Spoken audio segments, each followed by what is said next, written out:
Hello नमस्कार। आज हम पढ़ेंगे कक्षा नौवीं गणित एनसीईआरटी अध्याय 1 संख्या पद्धति। इस अध्याय में संख्या पद्धति से रिलेटेड सभी क्वेश्चन सॉल्व करेंगे प्रश्नावली 1.1 के और तथा समझेंगे कि संख्या पद्धति क्या है। संख्या पद्धति से के नाम से ही समझ में आ रहा है कि ये संख्या पर आधारित अध्याय है।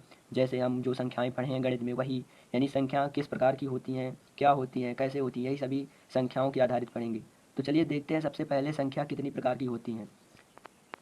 तो सबसे पहले देखें यदि तो संख्याएं हम पढ़े हैं, बचपन से पढ़ते हैं, सबसे शुरू में पढ़े हैं जैसे 1 2 3 4। क्लास 1 में सबसे पहले पढ़े थे क्या, 1, फिर इसके बाद 2, फिर 3, फिर 4, ऐसे पढ़ते गए थे। 100 तक ऐसे पढ़ते थे या फिर और आगे तक पढ़ते हैं, मतलब 1 से स्टार्ट करते थे जब पहले पढ़ते थे बचपन में। अब इसके बाद हम जब जैसे जैसे बड़े हुए, कक्षा दूसरी में आए या फिर तीसरी में, तब उसमें हमें बताया गया कि एक संख्या जीरो भी होती है और बाकी उसी तरह आगे 1 2 3 पढ़ें और फिर 4 5 ऐसे लेके अनंत तक। और फिर जब और आगे आए, जब कक्षा लगभग पाँचवीं में, तो पाँचवीं में हमें बताया गया हमारे टीचर द्वारा कि ये एक और संख्याएं कुछ होती हैं जो माइनस में होती हैं, जैसे -3 -2 -1, ऐसे 3 के आगे -4 अनंत तक होती हैं। तथा जीरो तो हम पढ़ चुके हैं, कक्षा दूसरी में भी पढ़े, और 1 2 3 4 वो शुरू से पढ़ रहे हैं, तो वो भी सभी संख्याएं ये क्या कहलाएंगी, ये सभी संख्याएं पूरी कहलाती हैं, और मतलब कक्षा पाँचवीं पढ़े। इसके अलावा और हम पढ़े हैं कक्षा जैसे आठवीं में आए, तो कक्षा आठवीं में हम पढ़े कि हमारे टीचरों द्वारा बताया गया है कि और संख्याएं होती हैं जो बटे में होती हैं, यानी परिमेय संख्याएं जो कहलाती हैं, जैसे 1/2, 2/3, और जैसे 6/5 और 7/2। ये कई प्रकार की संख्याएं। और ये जैसे मान लो ये और संख्याएं देखें, तो जैसे हम इसमें देखें 4 5 या फिर 7, जैसे 4 संख्या लिखी, तो क्या ये भी परिमेय संख्या है, तो हम इसमें टॉपिक समझेंगे ये भी परिमेय संख्या कहलाती है। तो देखें कैसे कैसे, क्योंकि इसके बटे में हम एक लिख सकते हैं। ठीक है, इसी तरह 4 5 6 7, जैसे 7 हो गया, सबके नीचे एक हम लिख सकते हैं। सभी मतलब ये संख्याएं ये सब एक क्या कहलाती है, परिमेय संख्याएं, बटे वाली कहलाती है। ठीक है, यानी इसमें इसकी डिफिनीशन यानी परिभाषा भी दी गई है कक्षा मतलब पिछली कक्षाओं में, कि ये परिमेय संख्याएं जो होती हैं P/Q के रूप में लिख सकते हैं। ठीक है ना। और फिर आगे क्लास में आए और थोड़ा बड़े होते गए, तो और संख्याएं हम पढ़ें, जैसे √2, √3, √4। यहाँ पर और देखें, जैसे अब ये √4 नहीं हो, अब यहाँ पर देखें कि जैसे जीरो है, जीरो को भी हम जीरो भी एक परिमेय संख्या है। क्यों, क्योंकि इसके बटे हम एक लिख सकते हैं, और इसके बटे हम दो भी लिख सकते हैं, और तीन भी लिख सकते हैं, मतलब ऐसे जीरो में और भी लिख सकते हैं, इसके बटे में कुछ भी हम लिख सकते हैं। लेकिन ये जो डिफिनीशन है उसमें P/Q है, वो Q जो है वो Q जीरो के बराबर नहीं होगा। क्यों नहीं होगा, मतलब जो बटे में लिखे हैं, जब बटे के नीचे जो भी हम संख्याएं लिखे हैं वो कभी भी जीरो नहीं होगा। अब जीरो क्यों नहीं होगा, ये अब जब जैसे जैसे बड़े होंगे तो समझ में आ जाएगा और या फिर बताया जाएगा। ठीक है, अब देखिए जैसे इसमें और संख्याएं होती हैं √2, √3, ऐसे जो 4 है। अब जैसे √2 है, दो के बटे में हम अगर कहें, आप कहें कि एक लिख के हम परिमेय संख्याएं बनाएं, तो ये बटे में एक नहीं होता। ठीक है, क्योंकि ये कुछ पॉइंट में होता है इसका मान, इसलिए हम इसे बटे में नहीं लिख सकते। √3 को भी बटे में नहीं लिख सकते। अब जैसे √4 है, तो क्या √4 भी एक, ये मतलब आइकन आई कई संख्याओं में होता है, अपरिमेय संख्याओं में, तो कहेंगे इसको नहीं कहेंगे। क्यों, क्योंकि √4 का मान होता है 2, और 2 तो हम पहले लिख चुके हैं इसमें, तो ये क्या होगा, √4 अपरिमेय। अब देखें यदि सभी शुरू से संख्याएं, तो जो हम बचपन में शुरुआत किए थे 1 2 3 से, वो सभी संख्याएं कहलाती हैं प्राकृतिक संख्याएं। कौन सी संख्याएं, प्राकृतिक संख्याएं, प्राकृतिक संख्याएं। और फिर आगे देखें, जो हम आगे पढ़ते गए, जो जीरो भी आ गया दूसरी कक्षा तीसरी कक्षा में, तो फिर जो बन गई वो संख्याएं कहलाती हैं क्या, पूर्ण संख्याएं। क्या, पूर्ण संख्याएं। ठीक है, और आगे देखें तो जब पाँचवीं क्लास में आए, तो माइनस वाली भी संख्याएं मतलब ऋणात्मक संख्याएं भी पढ़ें। तो जब संख्याएं आ गई, तो उनको इन सभी संख्याओं को, ये जो लिखी है, इन्हें फिर आगे क्या कहेंगे, पूर्णांक संख्याएं। ध्यान से समझिएगा, क्या, पूर्णांक संख्याएं। और फिर इसके आगे जो ये बटे वाली संख्या यानी P/Q के रूप में, और जो Q है हमेशा जीरो कभी नहीं होगा, तो वो संख्याएं क्या कहलाएंगी, और बाकी संख्या होती है उसे क्या कहते हैं, परिमेय परिमेय संख्याएं। ठीक है, समझ में आ गया होगा। यानी शुरुआत में जब हम पढ़े, शुरुआत किए कक्षा 0 1 2 से, तो उसमें पढ़े 1 1 2 3 4 ऐसे गिनती स्टार्ट किए 1 से, तो 1 से जो होती है वो प्राकृतिक संख्याएं कहलाती हैं। और जो जीरो जब आ जाता है, जीरो भी मिला दे तो पूर्ण संख्याएं हो जाती हैं। और इसमें जो माइनस मतलब ऋणात्मक संख्याएं और जोड़ दें, यानी पूर्ण या फिर मतलब पूर्ण संख्याओं में ऋणात्मक भाग भी जोड़ दें, तो पूर्णांक बन जाती है। पूर्णांक का मतलब भी समझ में आता होगा कि पूर्ण धन अंक, यानी पूरे जो अंक होते हैं वो सब क्या कहलाते हैं, पूर्णांक। लेकिन जो बटे में होती हैं वो क्या कहलाते हैं, परिमेय। और जो √ या फिर √3 ऐसे एक संख्या और होती है पाई, ये सभी क्या कहलाती है, अपरिमेय संख्याएं। अपरिमेय अपरिमेय संख्याएं हैं। तो समझ में आ गया होगा सभी संख्याएं, प्राकृतिक, पूर्णांक संख्याएं, परिमेय संख्याएं, अपरिमेय संख्याएं सभी क्या होती हैं। तो अब एक बार रिवीजन करें अगर, तो जो हम बचपन में शुरू से पढ़े हैं, जिसमें 1 2 3 4 ऐसे 5 से अनंत तक जो होता है वो क्या कहलाता है, प्राकृतिक संख्याएं। और फिर उसके बाद अगली कक्षा में दूसरी तीसरी में आए तो वहाँ से क्या पढ़े कि जीरो भी एक संख्या होती है। तो क्या कहलाएंगे, जीरो भी अगर मिल जाए तो क्या हो जाएंगी, पूर्ण संख्याएं हो जाएंगी, पूर्ण हो जाएंगी जीरो मिलाने पर। परंतु अगर ऋणात्मक भी आ जाए तो पूर्णांक, जीरो रहे तो पूर्ण संख्याएं, ऋणात्मक संख्याएं आ जाए तो पूर्णांक संख्याएं कहलाएंगी। और जो बटे में होती हैं, और बटे में ध्यान रखिए कि 0/1, 0/2, 0/3 भी लिख सकते हैं, ये भी परिमेय संख्याएं कहलाती हैं। और जैसे 4 5 6 7 8 ये सभी, ये जो प्राकृतिक संख्याएं, पूर्ण संख्याएं, पूर्णांक संख्याएं, ये सभी संख्याएं परमेय संख्याएं भी होती हैं। क्यों? क्योंकि इन सभी के बटे में हम एक लिख सकते हैं। ठीक है, और क्यों लिखेंगे ये कुछ आगे क्लास में पढ़ते पढ़ते आपको आसानी समझ में आ जाएगा क्यों लिखते हैं। इसमें जो रियल कॉन्सेप्ट होता है वो सब समझ में आ जाएगा। ठीक है, तो बस अभी पढ़ लें कि जो जीरो नहीं होता वो प्राकृतिक, और जिसमें जीरो होता है वो पूर्ण संख्याएं, और ऋणात्मक वाली घलाव मिला के क्या होती है, पूर्णांक, और बटे वाली परिमेय संख्याएं, और जो अंडर रूट में लिखी होती हैं फिर पाई जो होती है वो अपरिमेय संख्याएं कहलाती हैं। तो चलिए देखते हैं आगे प्रश्नावली 1.1। तो देखिए प्रश्नावली 1.1 का प्रश्न 1 देखते हैं, क्या शून्य परिमेय संख्या है। तो अभी हम पीछे पढ़ चुके हैं, हाँ शून्य एक परिमेय संख्या है। और इसके आगे सॉल्व करना, क्या इसे आप p/q के रूप में लिख सकते हैं, लिख सकते हो, जहाँ p और q पूर्णांक है। पूर्णांक का मतलब अभी समझें क्या होती है। पूर्णांक मतलब ऋणात्मक संख्या, जीरो और धनात्मक संख्या, है ना, यही होती है। और लिखा है कि जो q है, जो नीचे है, उसे नीचे हम जीरो नहीं लिखेंगे, मतलब बराबर नहीं लिखेंगे जीरो के, q को हम जीरो बराबर नहीं लिख सकते। तो चलिए देखते हैं इस क्वेश्चन का आंसर क्या होगा।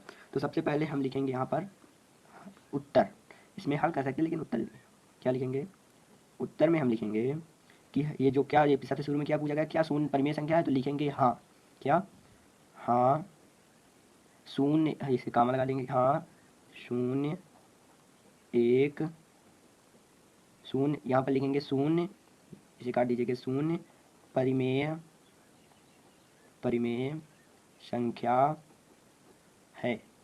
अब शून्य परिमेय संख्या क्यों है, तो इसमें कारण लिखेंगे,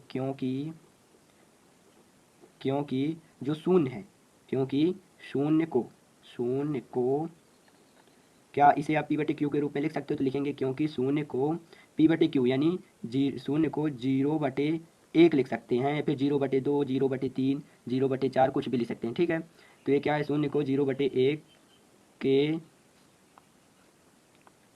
रूप में लिख सकते हैं। ठीक है, तो ये हुआ प्रश्न क्रमांक 1, लिख सकते हैं क्या, हाँ शून्य परिमेय संख्या है क्योंकि शून्य को 0/1 के रूप में लिख सकते हैं। ठीक है, तो चलिए देखते हैं अगला क्वेश्चन। तो देखिए इस क्वेश्चन में प्रश्न क्रमांक दूसरा में क्या लिखा है, 3 और 4 के बीच में 6 परिमेय संख्याएं ज्ञात कीजिए। अब 6 परिमेय संख्याएं कैसे ज्ञात करेंगे 3 और 4 के बीच में, तो हमें परीक्षा में कैसे लिखना है, सबसे पहले क्या करना है, यहाँ लिखना है 3 और 4, क्या 3 और यहाँ पर लिख लें 4। ठीक है, अब इसके बाद क्या करना है कि ये 3 में और 4 में दोनों में 10 का गुणा और 10 का भाग करना है। क्या करना है, इन दोनों 3 और 4 संख्याओं में 10 का गुणा और 10 का भाग। कैसे, देखिए इस यहाँ पर लिखेंगे 3 गुणे 10 और बटे में भी लिख देंगे 10, यानी ऊपर गुणा कर देना है, नीचे भाग में भी लिख देना है। ठीक है, 3 गुणे 10 बटे 10, और जो और लिखा है तो उसे बीच में लिखे रहेंगे। और यहाँ जो 4 है वहाँ 4 में भी क्या करेंगे, 4 में भी 10 का गुणा करेंगे, सॉरी यहाँ पर 4 में भी 10 का गुणा, यहाँ फिर से लिख लेते हैं, 4 गुणे 10 और बटे में भी 10 करेंगे। ठीक है, यानी 4 का गुणा करेंगे और 4 का भाग। इसके बाद क्या करेंगे, यहाँ पर गुणा कर लीजिए, 3 का 10 में गुणा करेंगे तो 3 दाहम 30, और बटे में क्या होगा 10, और यहाँ पर देखेंगे तो और लिखें, और 4 का 10 में गुणा करेंगे तो 4 दाहम 40, और बटे में जो लिखा है 10। अब इसके बाद देखिए तो 10 10 नीचे तो सेम सेम है, लेकिन ऊपर 30 लिखा है और यहाँ 40, और इनके बीच में हमें 6 परिमेय संख्या ज्ञात करनी है। परिमेय संख्या तो हम जानते हैं p/q के रूप में, तो ये बटे में तो लिखा है p/q के रूप में, लेकिन इनके बीच की लिखना है। तो 30/10 और 40/10 के बीच में जितनी भी संख्याएं, 31/10, 32/10, 33/10, ये सभी संख्याओं में से केवल 6 परिमेय संख्या हमें लिख लेना है। तो जैसे क्या लिखेंगे, कुछ ले लें 30 और 40 के बीचों बीच वाली, तो क्या होंगी 31/10, और क्या होंगी 32/10, और 33/10, और 34/10, 35/10, कितनी हो गई, 1 2 3 4 5, एक और लिख लीजिए 36/10। ये 6 परिमेय और भी होती हैं, उनमें से केवल हमें 5 ही लिखनी थी, मतलब 6 लिखनी थी, तो 6 हम लिख लिए, ठीक है। तो ये कहलाएगा आपका आंसर। वैसे इसे और लिखना चाहे तो हम समझ जान चुके हैं कि इनके ये जो 31/10 है, इसे 3/3.1, इसे 3.2 के रूप में लिख सकते हैं, लेकिन बस यही तक आंसर आपका सही है, ठीक है। और देखते हैं अब अगला क्वेश्चन। तो देखिए अगला प्रश्न 3/5 और 4/5 के बीच 5 परिमेय संख्याएं ज्ञात कीजिए क्वेश्चन है। पिछले क्वेश्चन जैसे है, तो इसे सबसे पहले क्या लिखेंगे, 3/5 और 4/5 लिख लेंगे गिनतियाँ। यहाँ पर लिखेंगे 3/5 और लिखेंगे बीच में, और लिखेंगे यहाँ पर 4/5। और इसमें जो हम सिंपल विधि करते हैं, इनमें दोनों में 10 का गुणा और 10 का भाग करेंगे। जिसमें गुणा करेंगे तो 3 × 10, 3 × 10 और बटे में यहाँ पर 5 गुणे क्या हो जाएगा 10, यानी 10 का ऊपर गुणा कर दिए, 10 का नीचे भाग। और इसके बाद लिखेंगे, और इसमें भी करेंगे उसी तरह, 10 का गुणा और नीचे 5 में 10 का भाग, ठीक है। अब ये जो हो गया, इसके आगे आप लिखेंगे तो 3 को क्या हो जाए, 3 × 30 सॉल्व कर लेंगे, और 5 को क्या लिख देंगे, 5 दूनी मतलब 5 × 50, ठीक है। 30/50 बन गया। और यहाँ पर देखें तो ये क्या है, ये 4 का 10 से करेंगे तो 4 × 40, और 5 का 10 से 5 × 50, ठीक है। अब ये 30/50 और 40/50 के बीच देखें तो कई संख्याएं आ जाएंगी, यानी 50-50 तो बराबर, और 30 और 40 के बीच में 31/50, 32 ऐसे कई संख्याएं आ जाएंगी।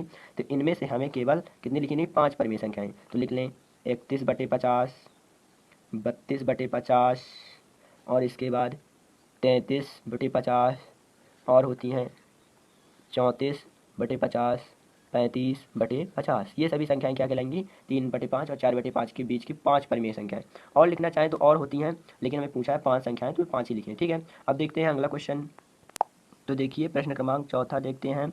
इसमें लिखा है, नीचे दिए गए कथन सत्य हैं या असत्य, कारण के साथ अपना उत्तर दीजिए। यानी देखना कि ये प्रश्न सत्य है कि असत्य, और इसमें हमें कारण भी बताना है कि सत्य है तो कारण क्या है और असत्य है तो कारण क्या है। तो देखिए पहला प्रश्न है, क्या प्राकृतिक संख्याएं पूर्ण संख्याएं होती हैं।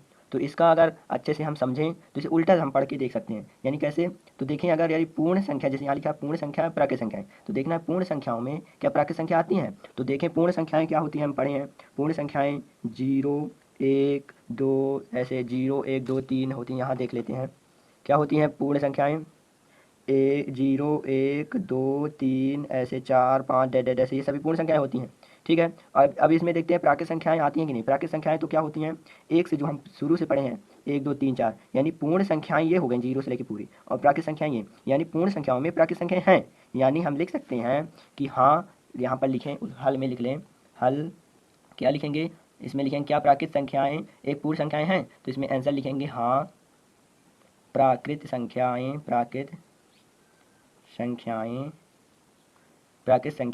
एक पूर्ण संख्याएं होती हैं, एक पूर्ण संख्याएं होती हैं। अब इसके बाद हमें कारण भी बताना है, तो लिखना पड़ेगा क्योंकि जो प्राकृत संख्याएं होती हैं पूरी तरह पूर्ण संख्याएं में नहीं थे। तो यहाँ पर लिखेंगे क्योंकि प्राकृत संख्याएं